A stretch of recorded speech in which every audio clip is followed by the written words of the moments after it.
সে আশার আলোটা হচ্ছে আমার বড় ভাই মুক্তিযোদ্ধা, ৭১-এর বীর উত্তম এবং ৭৫-এর বিপ্লবেরও একজন সাহসী মুক্তিযোদ্ধা, মেজর শরীফুল হক ডালিম। যদিও তিনি লেফটেন্যান্ট কর্নেল পদে উন্নতি পেয়েছিলেন, ওই আমি মেজর ডালিম বলছি বলাতে তাকে সবাই মেজর ডালিম বলেই চেনে। ডালিম ভাই গত রাতে যারা চমৎকার কথা বলছেন, যারা চমৎকার বক্তৃতা করছেন, তারা যদি মনে করে যে তাদের দক্ষতা, যোগ্যতা, জনপ্রিয়তা অনেক বেশি, তাহলে কেন তারা নির্বাচনে আসছেন না? যেই গদিটিতে আপনি বসে আছেন, মানুষ যদি আপনাকে ভোট দেয়, আপনি ঠিক সেই গদিটিতেই বসবেন। ওই টকশোতে এক সাংবাদিক আশিক চৌধুরীর সমালোচনা করে বলেন, দেশের জনগণ মনে হয় আর কোনোদিন প্রেজেন্টেশন দেখেনি। আসসালামু আলাইকুম প্রিয় দর্শক শ্রোতা, আশিক চৌধুরী বাংলাদেশের একজন পাকা খেলোয়াড়, যিনি ডক্টর ইউনূসের ডাকে বাংলাদেশে এসেছেন এবং বাংলাদেশকে একটি সুন্দরময় বাংলাদেশে পরিণত করতে তিনি সর্বাত্মক চেষ্টা করতেছেন। বিনিয়োগ বাংলাদেশে যেন অন্যান্য দেশেরা করে, তার জন্যে তিনি প্ল্যান দেখিয়েছেন ২০৩৫ সালের মধ্যে বাংলাদেশে কি কি হতে যাচ্ছে। তাই বিনিয়োগে আগ্রহী হচ্ছেন বিভিন্ন দেশ। প্রদর্শক শ্রোতা, এই আশিক চৌধুরীর প্রেজেন্টেশন এ মুগ্ধ হয়েছে সাধারণ জনগণ। যদিও এটি ইংরেজিতে ছিল, কিন্তু বাচন ভঙ্গি এবং কথা বলার ভঙ্গিমাগুলো ছিলই খুবই অসাধারণ। প্রদর্শক শ্রোতা, এবার রুমিন ফারহানা এই আশিক চৌধুরীকে নিয়ে কুমন্তব্য করলেন। আশিক চৌধুরীকে নিয়ে কেন এমন কথা বললেন রুমিন ফারহানা, চলুন ভিডিওতে বিস্তারিত দেখে আসি। অন্তর্বর্তী সরকারের প্রধান উপদেষ্টা ডক্টর মোহাম্মদ ইউনূসের আহ্বানে সাড়া দিয়ে বাংলাদেশ বিনিয়োগ উন্নয়ন কর্তৃপক্ষ বিডায়ের নির্বাহী চেয়ারম্যান হিসেবে দায়িত্ব পালন করছেন আশিক চৌধুরী। নোবেল বিজয়ী অর্থনীতিবিদ ডক্টর মোহাম্মদ ইউনূসের ডাকে সাড়া দিয়ে সিঙ্গাপুরের আয়েশি জীবন ছেড়ে দেশে চলে আসেন আশিক চৌধুরী। আশিক নিজের ফেসবুকে লিখেছেন, দেশের মানুষের সেবা করার সুযোগ পেয়ে মাত্র ৫৯ সেকেন্ডের এক ফোন কলে সিদ্ধান্ত নিয়েই তিনি দেশে ফিরে আসেন। সম্প্রতি রাজধানীতে অনুষ্ঠিত বিনিয়োগ সম্মেলনের উদ্বোধনী অনুষ্ঠানে তার উপস্থাপিত প্রেজেন্টেশন সামাজিক যোগাযোগ মাধ্যমে ব্যাপক ভাইরাল হয়েছে। অনুষ্ঠানে তিনি তথ্যবহুল প্রেজেন্টেশন উপস্থাপন করেছেন। সাবলীল ভাষায় দেশের সম্ভাবনাময়ী খাতগুলো তুলে ধরার সেই ভিডিও ইতোমধ্যে সামাজিক যোগাযোগ মাধ্যমে ভাইরাল হয়েছে। তার চমৎকার উপস্থাপনায় মুগ্ধ হন উপস্থিত সবাই। If you really think about investing in Bangladesh, think about investing in Bangladesh because of the transformational journey you're going to be part of. এমন উপস্থাপনায় সামাজিক যোগাযোগ মাধ্যমে প্রশংসায় ভাসছেন তিনি। আশিক চৌধুরীর মূল লক্ষ্য হল আগামী কয়েক বছরে দেশে $100 বিলিয়ন বিনিয়োগ নিশ্চিত করা, যা দেশের অন্তত ৩ কোটি মানুষের জীবনমান উন্নয়নে সহায়ক হবে। এরই মধ্যে আশিক ম্যাজিকে চীন থেকেই আসছেন ২০০ বিনিয়োগকারী। মিনিস্ট্রি অফ কমার্স থেকে, চায়না থেকে আমাদেরকে একটা চিঠি ইস্যু করা হয়েছে। কমার্স যে এক্স সেক্রেটারি ওনাদের, উনি আমাকে চিঠিটা লিখেছেন। উনি আগামী মাসে কমার্স মিনিস্টারকে সহ এবং প্রায় ২০০ চাইনিজ ইনভেস্টরকে নিয়ে বাংলাদেশে আসবেন। এরা সবাই ইন্টারেস্টেড ইনভেস্টর, ওনারা বাংলাদেশে ইনভেস্ট করতে চান। তো ওনাদের জন্য আমরা যাতে একটা প্রোগ্রাম রেডি করি। মাত্র ৩০% টাকায় জমির মালিক হয়ে নতুন বাংলাদেশের গড়ে তোলার স্বপ্ন দেখা বাংলা বসতি। সাম্প্রতিক সময় তার বেশ কিছু কাজ আলোচনায় এসেছে। এর মধ্যে স্টারলিংক ও নাসার সঙ্গে চুক্তি অন্যতম। চীনের ৩০টি কোম্পানি $100 কোটি বাংলাদেশে বিনিয়োগ করবে বলেও জানিয়েছে আশিক চৌধুরী। বিদেশি বিনিয়োগে 4টা আন্তর্জাতিক মানের হাসপাতাল তৈরির প্রক্রিয়া চলমান। ঢাকা চট্টগ্রাম রুটে ইলেকট্রনিক ট্রেন অথবা বুলেট ট্রেন চালুর জন্য বিদেশি বিনিয়োগ নিয়ে আসার চেষ্টা করছেন তিনি। তার পরিকল্পনায় ইতিমধ্যেই 10টা বৃহত্তম ইকোনমিক জোন তৈরির কার্যক্রম চলছে। আশিক জানিয়েছেন, বিগত সময়ে ভুল সিদ্ধান্তের ফলে স্যামসাং এর $22 বিলিয়ন বিনিয়োগ বাংলাদেশ থেকে ভিয়েতনাম চলে গিয়েছিল। এই স্যামসাং এর $22 বিলিয়ন একটা ইনভেস্টমেন্ট যেটা ভিয়েতনামে গিয়েছে 2012-13 সালের দিকে, ওই ইনভেস্টমেন্টটা বাংলাদেশে হওয়ার কথা ছিল। আশিক ম্যাজিকের প্রশংসা সবাই করলেও এর সমালোচনা করেছেন বিএনপির সহ আন্তর্জাতিক বিষয়ক সম্পাদক ব্যারিস্টার রুমিন ফারহানা। এক টিভি টক শোতে রুমিন ফারহানা বলেন, এই সরকারের পিআর অসাধারণ। ডক্টর মোহাম্মদ ইউনূস, তিনি পিআর এর ব্যাপারে একজন অতি দক্ষ মানুষ এবং তিনি তার দক্ষতাকে সর্বোচ্চ পর্যায়ে কাজে লাগাচ্ছেন। যারা চমৎকার কথা বলছেন, যারা চমৎকার বক্তৃতা করছেন, তারা যদি মনে করে যে তাদের দক্ষতা, যোগ্যতা, জনপ্রিয়তা অনেক বেশি, তাহলে কেন তারা নির্বাচনে আসছেন না? যেই গদিটিতে আপনি বসে আছেন, মানুষ যদি আপনাকে ভোট দেয়, আপনি ঠিক সেই গদিটিতেই বসবেন। ওই টকশোতে এক সাংবাদিক আশিক চৌধুরীর সমালোচনা করে বলেন, দেশের জনগণ মনে হয় আর কোনোদিন প্রেজেন্টেশন দেখেনি। আশিক চৌধুরীকে মানুষ ডিজিটাল পূজা করছেন বলেও মন্তব্য করেন এই সাংবাদিক। এবং তাকে একটা ডিজিটাল পূজা শুরু করে দিয়েছে। আশার আলো দেখছি আমি। সে আশার আলোটা হচ্ছে আমার বড় ভাই মুক্তিযোদ্ধা, ৭১-এর বীর উত্তম এবং ৭৫-এর বিপ্লবেরও একজন সাহসী মুক্তিযোদ্ধা, মেজর শরীফুল হক ডালিম। যদিও তিনি লেফটেন্যান্ট কর্নেল পদে উন্নতি পেয়েছিলেন, ওই আমি মেজর ডালিম বলছি বলাতে তাকে সবাই মেজর ডালিম বলেই চেনে। ডালিম ভাই গত রাতে 12টা 17 মিনিটে আমার সেলফোনে একটা বার্তা পাঠিয়েছেন। সেই বার্তাটা হচ্ছে ডক্টর ইউনূসের কাছে, আমি হচ্ছি মেসেঞ্জার।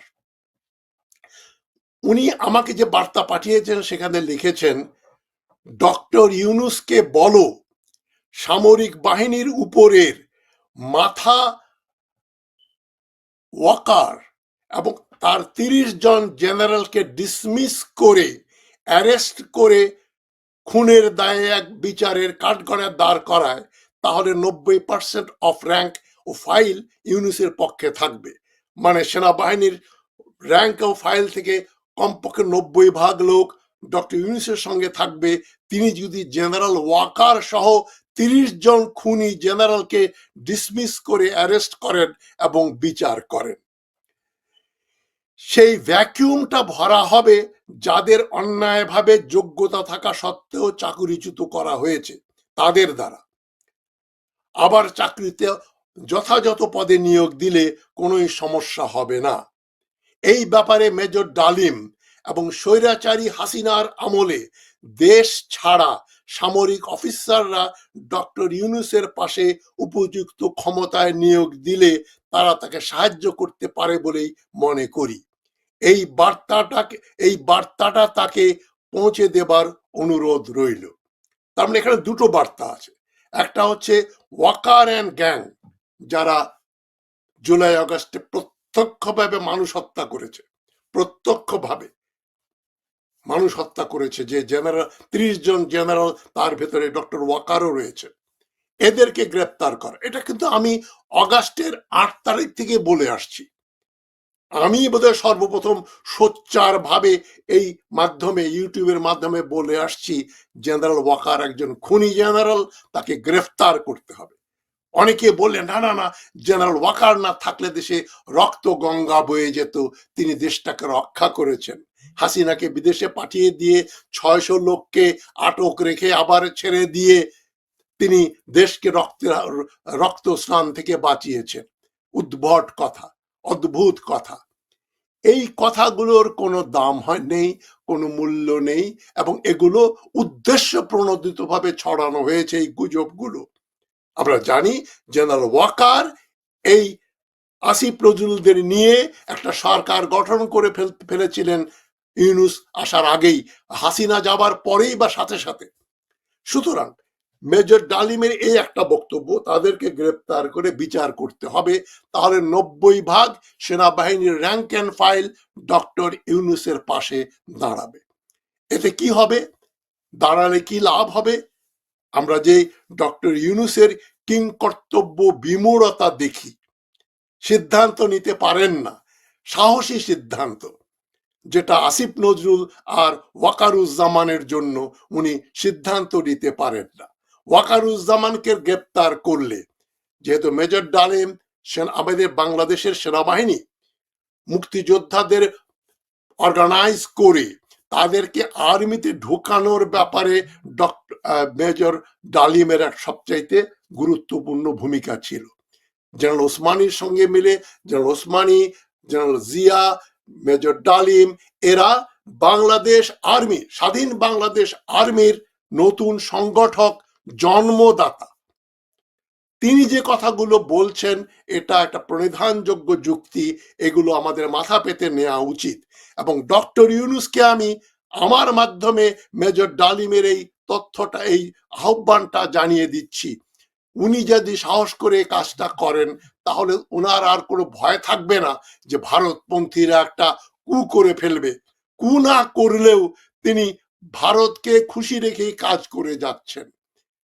এই ভারত প্রীতি এবং ভারতের প্রতি আনুগত্য যেটা ইউনূস সরকার দেখাচ্ছে, মাঝে মাঝে একটু ব্যতিক্রম ঘটলেও মূলত আমরা কিন্তু ভারতের কথা মতোই চলি, যে জন্য জয়শঙ্কর সাহস পায় এটা বলার যে অবিলম্বে বাংলাদেশে একটা নির্বাচিত সরকার হলে তার সঙ্গে ভারত সম্পর্ক গড়ে তুলতে পারবে। আমি গত অনুষ্ঠানে বলেছি, গতকাল অ্যাম্বাসেডর সাকিব আলী ছিলেন আমার অনুষ্ঠানে, উনিও বলেছেন ভারত এ কথা বলার কে। আর পরোক্ষভাবে কিন্তু মোদী সরকার এবং জয়শঙ্কর বলে দিচ্ছে যে ইউনূস সরকার বৈধ না, কেননা নির্বাচিত নয়, যেটা কোনো যুক্তি হতে পারে না। বিপ্লবোত্তর সরকার সবসময় বৈধ, অনির্বাচিত নয়, নির্বাচিতর চাইতেও বেশি বৈধ। কেননা বাংলাদেশের নির্বাচনে 40-45% ভোট পেয়ে সরকার গঠন করে দলগুলো, বিএনপিও করেছে, আওয়ামী লীগও করেছে, কারো 45 ভাগের বেশি ভোট ছিল না। তো ডক্টর ইউনূসের কমপক্ষে 80 ভাগ লোকের সমর্থন রয়েছে, তা না হলে বিপ্লবীদের মারের ভয়ে হাসিনা পালিয়ে যেত না। হাসিনা পালিয়ে যাওয়াটাই ইউনূসের বৈধতা। এটা যারা দেখছেন আমার অনুষ্ঠান তারা একটু ঠান্ডা মাথায় ক্রিটিক্যাল থিঙ্কিং করে চিন্তা করে দেখেন, লেনিন বলেন, মাও সেতুং বলেন, আর ফিডেল ক্যাস্ট্রো বলেন, আর হোচিমিন, ভিয়েতনামের হোচিমিন বলেন, এরা কেউ ভোট করে ক্ষমতায় আসেননি। বা নেপোলিয়নের কথা আমি বারবার বলি, ফরাসি বিপ্লবের পরে ভোটের মাধ্যমে আসেননি। নেপোলিয়ন তো পার্লামেন্ট বন্ধ করে দিয়ে তরবারি দেখিয়ে ক্ষমতায় বসে ফ্রান্সকে উদ্ধার করেন। তো এখন আমি বারবার বলেছি ডক্টর ইউনূসের হাতে নেপোলিয়নের তরবারি। এখন জয়শঙ্করদের বার্তা যেটা আমাদের কাছে আসছে বারবার, এবং যেটা কোনো এক অজানা কারণে বিএনপি নেতৃবৃন্দ একই সুরে কথা বলছে যে হ্যাঁ নির্বাচন দিতে হবে, জুনে না ডিসেম্বরে দিতে হবে। তবে আমি মনে করি একটা সার্ভে হচ্ছে অলরেডি, সারা দেশব্যাপী যদি একটা গণভোট হয়, কমপক্ষে 80% লোক বলবে ডক্টর ইউনূস আপনি আরো 5-6 বছর বা বেশি শাসন ক্ষমতায় বসে থাকেন এবং পূর্ণাঙ্গভাবে শাসন ক্ষমতা নিজের করায়ত্ত করেন। এখনো তো আপনার শাসন আসলে শাহাবুদ্দিন চুপ্পু এবং জেনারেল ওয়াকারুজ্জামান এদের দ্বারা বাংলাদেশ শাসিত হচ্ছে। আপনি ক্ষমতা গ্রহণ করেন এবং দেশকে মুক্ত করেন। আমাকে এইমাত্র মেজর ডালিম ফোন করেছিলেন, আমি ডিক্লাইন করলাম, লাইনে থাকলে বোধহয় ভালো হতো। যাই হোক, তো উনি আমার অনুষ্ঠান দেখছেন, আমি লাইনটা ওনার ফোনটা ধরলেই ভালো করতাম, আই ডিক্লাইন্ড ইট। তো এটা আমি দেখি ওনাকে আমি যদি পাই আমি ওনাকে আরেকটা ফোন করি, ওনাকে আমি আবার কল করি, আমি আবার ওনাকে কল করে ওনার ভাষণটা আপনাদের শোনাই। জি, আপনি ফোন করেছিলেন, আমি ধরি নাই, আমি লাইভ শো করছি, আপনি বলেন কি বলতে চান, আমার দর্শক শ্রোতা শুনুক। শোনো, জি, তুমি you present it not as I have you are sanguine that I want to go, or I've given you this suggestion. To me, on the basis of my interview with Ilyas, G, you can just suggest G, as if being founders of BMN and other training institutions in Bangladesh, G, founding members of this Bangladesh. If we go, then we would be able to counter these warlords G, and these mafias, G, and the people will listen to us because as a proven patriot and Deshpremi. G, So you may suggest to Mr. Yunus that you might take their services, and as he has said in his talk show with Ilyas, G, that they are ready to help any way possible. জি, এটা আমি এটাই তো বলতে যাচ্ছি, আপনি তো শোনেন। এটাই বলতে যাচ্ছি, তুমি you will not say that it so that they can understand, G, or the agencies can understand that you are in touch with me, G, that will put you yourself in jeopardy. I don't care. আমি ওটা ভয় পাই না, আমি ওটা ভয় পাই না। আমি আপনার সঙ্গে যোগাযোগ আছে আমার, এটা আমি বলেছি। বুঝলাম, ভালো কথা, কিন্তু আমার তো একটা আমার তো একটা স্টেক আছে, হাই স্টেক। জি, আমি যদি মধ্যখানে যদি মরে যাই তাহলে তো সব কিছু বাচ্চা হয়ে যাবে। আচ্ছা ঠিক আছে, আমি ওটা বলে ফেলেছি। তুমি প্রেজেন্ট করবা যে তুমি রিসার্চ ডক্টর থেকে শুনছো, I gave a indication that I can, আমাদের যদি কোনো সার্ভিস দেশের জন্য উপকারের জন্য ভালো হয়, এখন যেটা unit Sarkar, and I also now think that after there মধ্যে তবু some মানে কি ছিল, মানে ভুল ত্রুটি ছিল। ভুল ভাল ছিল। The English is in the right path at this moment of time. The world going through a critical juncture G, of change. সেই পরিপ্রেক্ষিতে I think there could be no other person better than Yunus exactly, to protect Bangladesh interests ঠিক আছে, vis-a-vis India. আমি এটাই বলবো। বুঝছো? অনেক ধন্যবাদ, আমি এটাই বলবো। হ্যাঁ, এইটা বুঝলা, তাহলে তোমার ব্যাপারটা তুমিও ক্লিয়ার থাকবা, আমিও ক্লিয়ার থাকবা। আর আমরা যা চলাচল করতেছি এগুলো তো আছি। হ্যাঁ, নিশ্চয়ই নিশ্চয়ই, ধন্যবাদ। উনি যেটা বললেন, উনি আমাকে স্নেহ করেন যে তুমি যদি বলো আমার সঙ্গে মেজর ডালিমের সঙ্গে তোমার সম্পর্ক আছে, you will be in trouble. আমি আবার উনি ফোন করেছেন, বলেন। জি জি, বলেন। ব্যাপারটা হলো যে আমরা যদি গিয়ে দাঁড়াই ইউনিটের পাশে, majority of the lower rank যাদের উপরে নির্যাতন হচ্ছে, অত্যাচার চলছে, চাকরি থেকে বাদ দিয়ে দিচ্ছে, জি, এরা সার্ভিং লেফটেন্যান্ট কর্নেল বিলো, ওই যে উপরে প্রায় 30-40 জন জেনারেল দইরা বিচার করা, এগুলি আমরা করতে গেলে যেভাবে ওই বিপ্লবের সময়, ছাত্রদের বিপ্লবের সময় লোয়ার র্যাঙ্ক চায় নাই, এই জন্য Waqar could not do anything জি জি, অবশ্যই, making them allowing them to flee away G after talking to the Indian. বুঝছেন? জি, এটাই বলছি, এটা বলছি। আমরা যখন দাঁড়াইলে তখন এই majority will be with us, জি তখন আমরা এগুলো বাইতে ফেলামু সবগুলো, জি, বেঁধে ফেলাবো, নিশ্চয়ই বেঁধে ফেলাবো। তো আপনি আপনার, বাইতে ফেলে তারপরে সঙ্গে সঙ্গে বিচার কোর্ট মার্শাল, হ্যাঁ, কোর্ট মার্শাল, এক্স্যাক্টলি, আমি এটাই বলতে চাচ্ছি। Hang them in some square, Manik Miya Avenue.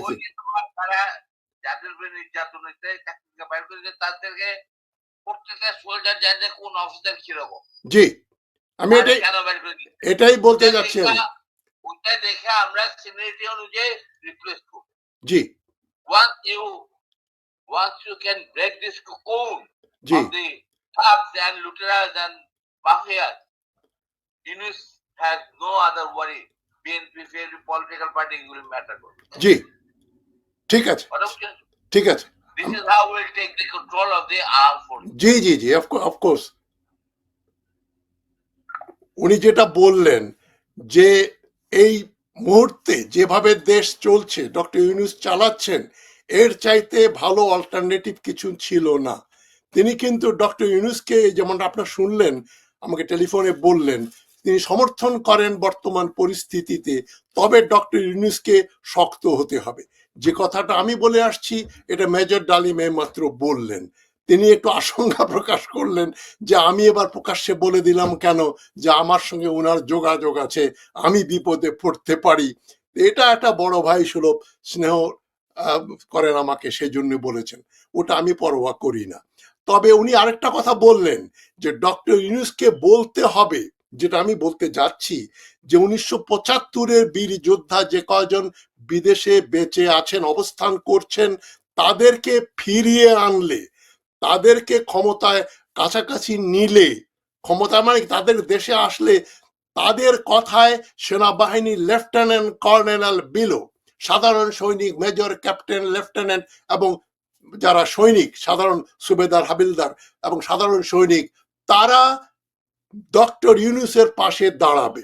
এবং এই যে দেশে যে ভারতপন্থী সেনাবাহিনীর প্রধান বড় বড় জেনারেলরা, আমি মনে করি কিছু রিটায়ার্ড জেনারেলের কথা উনি নিশ্চয়ই ইনক্লুড করেছেন, নইলে 30 জন হয় না। Retired, immediate past retired officers and in service general, brigadier and above, তাদেরকে ধরে আপনারা তো শুনলেনই, উনি বললেন একেবারে বাইন্দা ফালামো এবং ওই মানিক অ্যাভিনিউ বা কোনো গুলিস্তানে তাদেরকে ফাঁসি দেওয়া হবে প্রকাশ্যে, এই দাবি করছেন। উনি মিলিটারি ভাষায়, উনার বিপ্লবী ভাষায় এই কথাগুলো বলেছেন, আমার কথা না, তবে আমি এটা সমর্থন করি। তো মোদ্দা কথা যে মেসেজটা আসছে, যেটা আমি গতকালকের অনুষ্ঠানেও বলেছি, মেজর ডালিম, রাশেদ চৌধুরী, মেজর নূর এবং রশিদ, কর্নেল রশিদ, যারা 4 জন বেঁচে আছেন, তাদেরকে অবিলম্বে বাংলাদেশে ফেরত আনা উচিত। ডক্টর ইউনূসের ইনডেমনিটি অ্যাক্ট, যেটা হাসিনা বাতিল করেছিল বেআইনি ভাবে, সেই ইনডেমনিটি অ্যাক্ট অনুযায়ী আর এখানে বাংলাদেশে ফিরিয়ে নিয়ে আসা, তাদেরকে মানে তাদের যে মৃত্যুদণ্ডে যে আসামি, এটা যাতে না হয় সেটা ব্যবস্থা করার জন্য ডক্টর ইউনূসকে উনি জানিয়েছেন উনি দেশে আসতে চান, এবং উনি রাজিও হয়েছেন আমার অনুষ্ঠানে লাইভ আসবেন হয়তো এক সময়। তো এর আগে এই বাণীটা উনি এমার্জেন্সি দিয়েছেন, আমি এটা শেয়ার করার জন্যই এই কথাগুলো বললাম। আপনারা চিন্তা করে দেখেন কি করা যায়। ইউনূস সাহেবের কাছে যাদের অ্যাক্সেস আছে তাকে গিয়ে বলুন যে যেন এরকম একটা ব্যবস্থা উনি গ্রহণ করেন। ভয় পাবার কিছু নেই, আমরা ডক্টর ইউনূসের সঙ্গে রয়েছি, তবে ওনার সরকারের ভেতরে কলকাঠি নাড়ছে আসিম নজরুল টাইপের লোকজন, যে জন্য বিচারকরা বড় বড় খুনি লুটেরা আওয়ামী লীগারদেরকে জামিন দিয়ে দিচ্ছে। বিচার বিভাগ সবচাইতে কলঙ্কিত। জেনারেল মেজর ডালিম যেটা বলেননি, আমি তো মনে করি বিচারক বৃন্দের একটা বিরাট অংশকে ঝুলাতে হবে, বেঁধে ফেলতে হবে এবং ঝুলাইতে হবে, এটা আমি বিশ্বাস করি। যাই হোক, আপনাদের সবাইকে আমি সংগ্রামী অভিনন্দন জানাচ্ছি এবং আমি খুবই পুলকিত, খুবই আনন্দিত যে মেজর ডালিম এই কথাগুলো বলেছেন। টেলিফোনে আপনারা কতটা শুনতে পেলেন জানি না, তবে উনি আমাকে যে বাণীটা দিয়েছেন সংক্ষিপ্ত, এটা খুবই গুরুত্বপূর্ণ ব্যাপার। মেজর ডালিম দেশে ফিরতে চান, তারা দেশে ফিরলে দেশ এই মাফিয়া চক্র জেনারেলদের হাত থেকে মুক্তি পাবো। উনি একটা কথা কিন্তু সুন্দর বলেছেন, যেটা আমিও বলি সবসময়, যে জেনারেল ওয়াকার কিন্তু স্বেচ্ছায় নিজের ইচ্ছায় কিন্তু গুলি করা বন্ধ করেননি। তার lower rank, lieutenant colonel below, তারা বলে দিয়েছে ওনাকে যে আমরা কিন্তু আর বাঙালি আমাদের দেশবাসীর উপর গুলি করব না। তখন বাধ্য হয়ে উনি বললেন যে আমার সেনাবাহিনী গুলি করবে না। এটা উপর থেকে নির্দেশ যায়নি, নিচের থেকে প্রেসারের ফলে জেনারেল ওয়াকার, হাসিনার আত্মীয় আওয়ামী পন্থী জেনারেল ওয়াকার সেখানে নীল ডাউন করতে বাধ্য হয়েছে। কিন্তু সে আওয়ামীদের পুনর্বাসন করার যে ষড়যন্ত্র, ভারতপন্থী যে ষড়যন্ত্র, সে ষড়যন্ত্রে এখনো লিপ্ত।